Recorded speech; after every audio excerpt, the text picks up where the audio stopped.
talking about receive. We were talking before the episode too. People understand, I think, you give your clients 30 days, right? And most of them take more than that. Man, yeah, think that's fair, right? Maybe they take 45 days.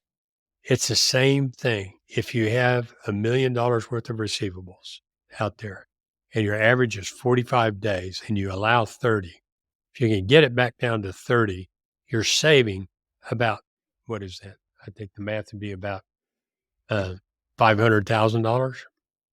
Did I say $1 Yeah. million worth of receivables? You said Yeah. a So million. you're saving a third of that, right? So $330,000 of cash gets freed up. You say, well, how can I affect that? How can I understand that. I know it. What do I do? Well, one of the first things you do is prompt billing so that the 30 days begins as soon as possible. You follow up with people.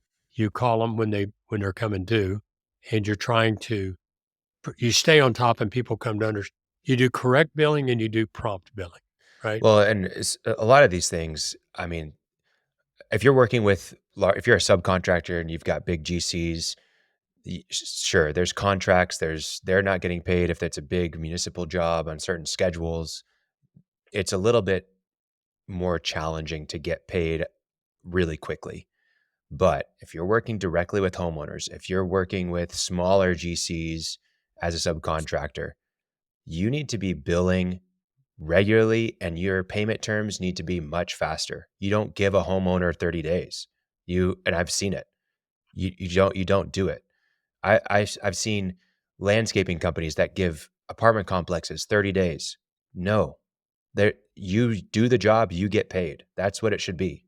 Now, if you're doing, hey, I go 4 times a month and I want to get paid once a month, that's different. But it's not like, hey, I mowed all of March and then I'm not going to get paid until April 30th because that's my payment terms. No, Yeah. you get paid March 30th for doing all of March. You've already floated basically the first 4 weeks of March. You don't need to float another 4 weeks for that apartment complex. And there's so many tools out there that will do it for you. Like you can, for landscaper example, you can use Jobber to literally every time you've done the job, bill their card automatically. They don't have, Right. if they put their card information on there, it's there. You can charge as soon as the job's done. Right. And that's how it should be. And there's not enough contractors billing due upon receipt. I think needs to be a bigger thing in the industry. And I also think that not enough people are having a better payment schedule, a really quick payment schedule where they're getting a 50% deposit up front. I'm like, you need to be doing those things because especially the way that, things are looking with price increases and labor price increases, you have to get paid quickly because otherwise you're not going to be able to stay up to date. It's just not going to happen. And then on top of that, increase your prices. I think that's something that we haven't touched on with the cash flow report. If you need to increase prices, you're going to see it really quickly on the cash flow report because you're not going to have enough cash and nothing that you really do besides looking at maybe your debt management is going to fix it besides increasing your prices. So anyways, that's my 2 cents there. But yeah, Well, I that think, goes back to you have to be profitable. yeah, That is the number one question. If you're not profitable, you got to fix that or hang it up.